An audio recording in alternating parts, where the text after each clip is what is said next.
What's up, guys? Coach Vassar. Thank you for joining me with OTF Audio Daily Beats. As always, if you're new, appreciate you tuning in, listening to me talk about these workouts. If you find value in them, information is in the description to support me.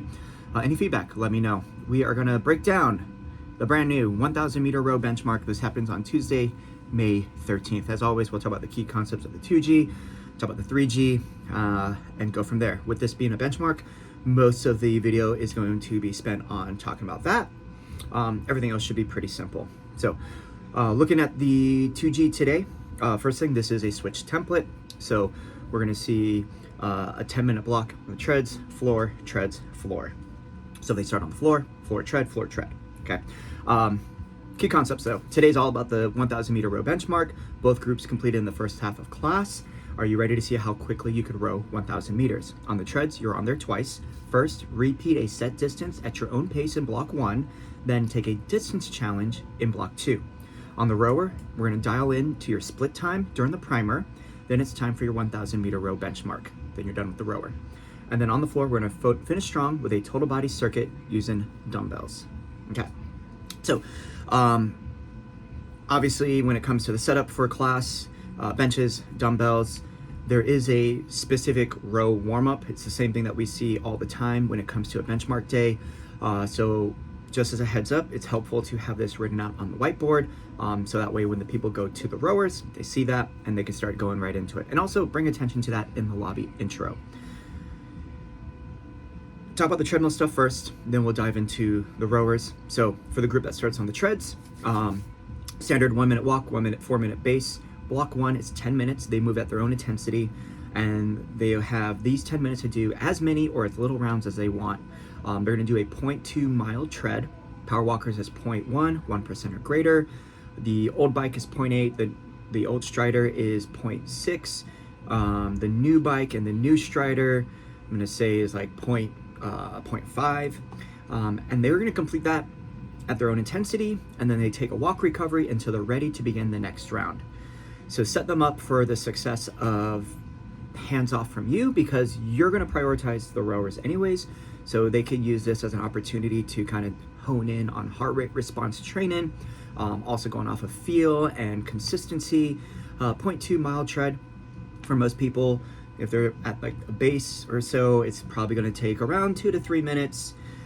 Walk recovery, I would give them the information to use the heart rate response as a guide. So once they finish that 0.2, see where their heart rate response is, and then allow it to trend downward. If they're like tapping into that orange, maybe allow it to come to like middle green. If they are definitely in the orange, definitely get to a green or so, and then get right back to it.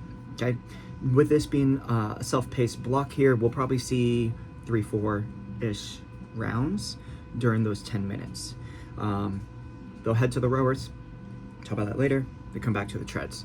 Now, the second time on the treads, one long block, 11 minutes, but split into 2 sections. So the first part, choose your own intensity, accumulate as much distance as possible for a 5-minute tread for distance. Then they have a 1-minute walk, and then they're going to do a coach-led 5-minute build. Every minute, they're going to increase from a base push, push all out into an all out. And the goal is to try to match or beat their distance during the build, okay? Keep in mind, the first group that's on the treadmills, they had just finished the row benchmark, so their legs and lungs are gonna be on fire.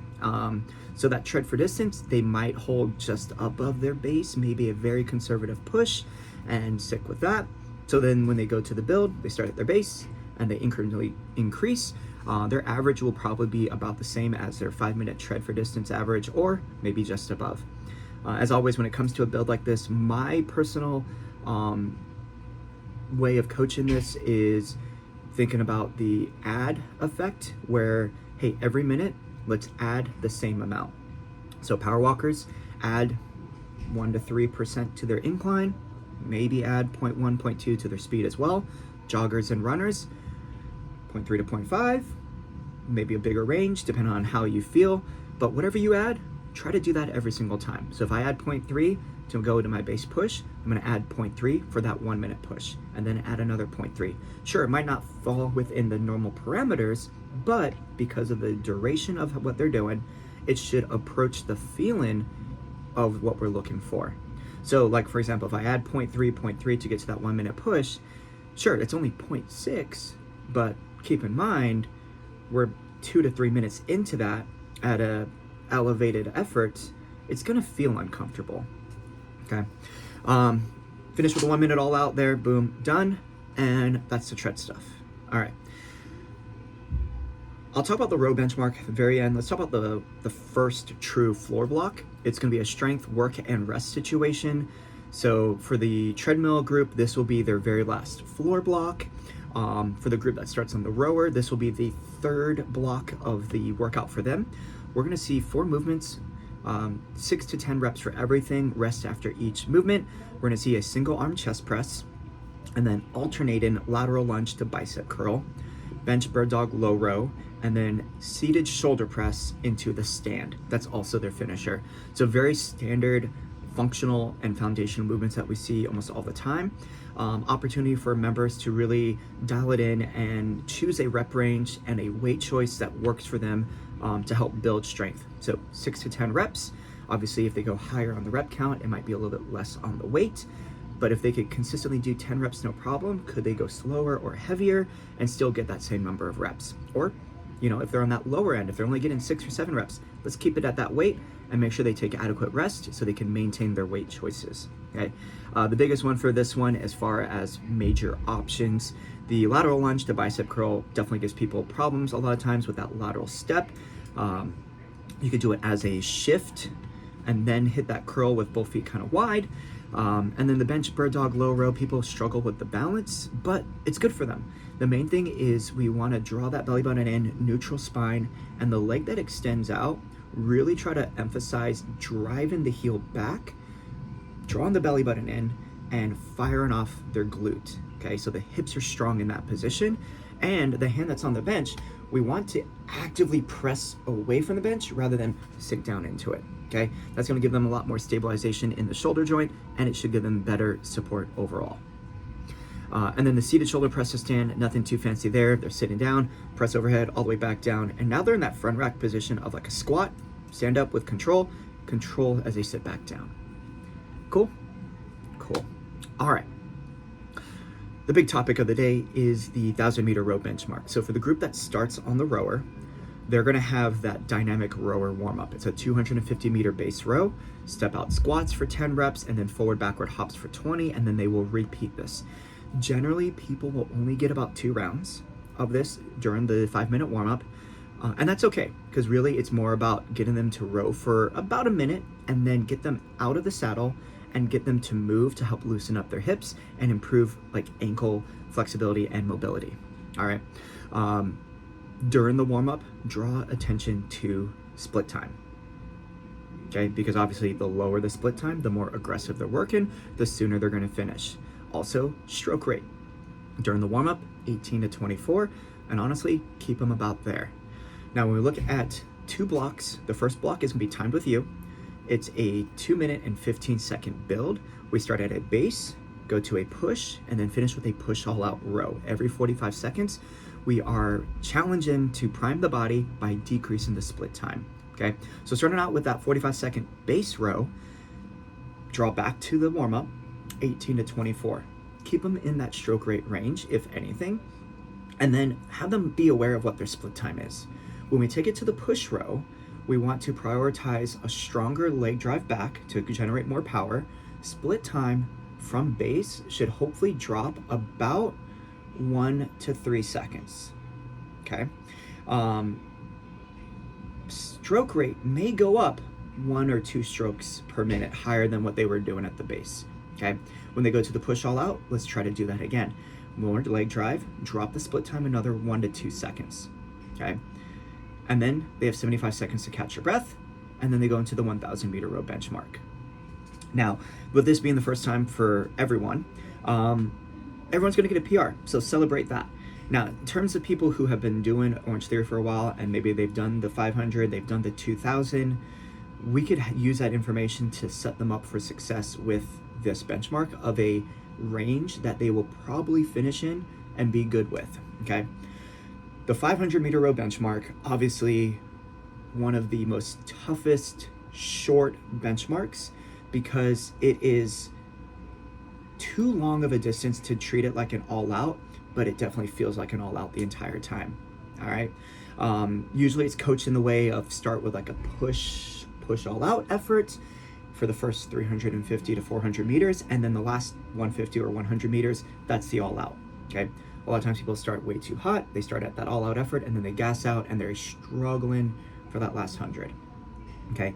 Obviously, 500 meters, they're gonna have the very low split time, and doubling that number is actually not realistic because, once again, they were approaching that as if it was an all out, right?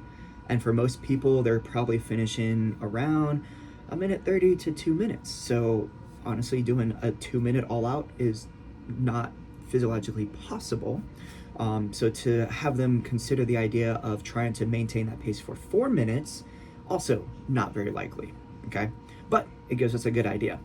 2,000 meters, the endurance version of it, definitely a more like sustainable approach where they start like at a conservative push, where they get that water moving, and then they just have to hold consistently through until the last 250 to 150 meters, and then they start dialing it up and increasing that effort, okay? So let's say we have someone who does the 500 meter row benchmark in 1:45. They're able to do the 2,000 meter row benchmark in around 8 minutes and 30 seconds, okay? 500 at 1:45, if we double that for 1,000, 3:30 split time, or excuse me, 3:30 total time, 1:45 split time doubled twice, 3:30. That would be like the absolute best time that person could probably get. The likelihood of them getting that, probably not though, and that's okay. They finished the 2,000 meters in 8 minutes and 30 seconds. 4 minutes and 15 is half of that. Now keep in mind, they're able to push the pace for that shorter duration. So they should be able to finish under 4 minutes and 15 seconds. So 3:30, 4:15, somewhere in that range is where we want to end up, okay? This is where knowing their base split time is very helpful and beneficial because it will set them up for success in the sense that, hey, if your base is around, 1:55, then you'll be able to finish within that range. And of course, if we could take your split time from 1:55, start out there for the first 100, 200 meters, and then every 100 and 200 meters, drop it by 1 second or so, we'll have negative splits and we will finish quicker and get closer towards that 3:30 mark as opposed to the 4:15 mark, okay? A lot of numbers that you kind of have to think about and maybe write on paper to kind of visualize as opposed to my hands moving around. But the way I would approach this in terms of coaching and setting people up for success, just like the 2,000 meter row benchmark, the first 10 strokes gets the water moving. Those first 10 are the hardest because it's at a dead stop. So it takes a lot of effort to get that water going, but once it gets going, settle in and maintain a good, consistent rhythm that you could keep. I would keep people stroke rate closer to 24 to 28, maybe even 24 to 26 to begin with, to feel it out, find the rhythm, emphasize leg drive while they're strong. And just try to keep that for the first 500 meters. And then from the 500 meter mark, as it starts to count down to about 200, so that next 300 meter section, try to push a little bit more with the legs. If they can do that, split time should come down. If they are starting to fatigue in their legs, now let's quicken the pace. Increase the stroke rate by 1 or 2. Now they're going to use momentum to move them faster and it will drop their split time. When they hit the last 200, now we have to start paying attention to how the people are moving. If they're strong and fast and explosive, that's where they're going to empty it out.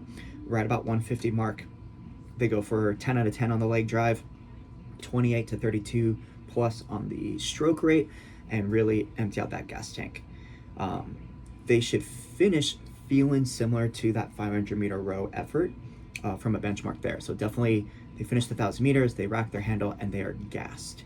Okay, but that should only happen at the very end. If they're starting to feel that like in the middle, they started way too hot, and stroke rate, split time was probably too high of a stroke rate and too low of a split time to start because it wasn't sustainable. Okay,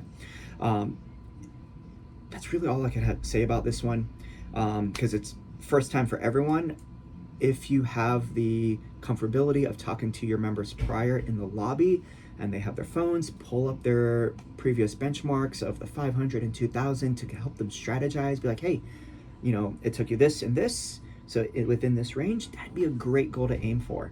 And if you're able to, you know, you could put with a dry erase marker, maybe write that goal split time for them to try to stay around to finish on track. Okay. Now, when we look at the 3G, this is not a switch template. We're going to see 2 blocks on the treads, 3 blocks on the rower, 1 long block on the floor. On the treads, the first block is the same thing as a 2G, so you got the 0.2 mile tread with a walk recovery on repeat, and then they're going to see a very short 2.5 minute build to finish off. So just like that 5-minute build in the 2G is just cut in half. So 30-second build, base push all out, and then an all out. Because it's a shorter jump, maybe they could be more aggressive compared to the 2G. Now for the rower, we're going to see the first 2 blocks again.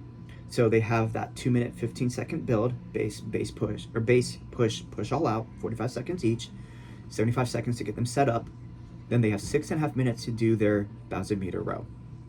Okay, same thing, same strategy, approach it same way. When they finish, they will then join the treads with a 2-minute and 30-second build for their third block. And they'll wait for 14 minutes for those 4 exercises with the same finisher as the 2G. There you go. 1,000-meter row benchmark. Hope you guys do well with this. I hope you guys also take it.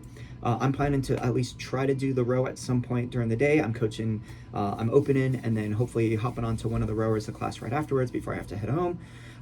My personal goal is somewhere around 3:15-ish or so. We'll see how that goes and see how I feel after 4 hours of sleep. Anyways, there you go. Any feedback, let me know. Any questions? As always, my DMs are open. Coach it down.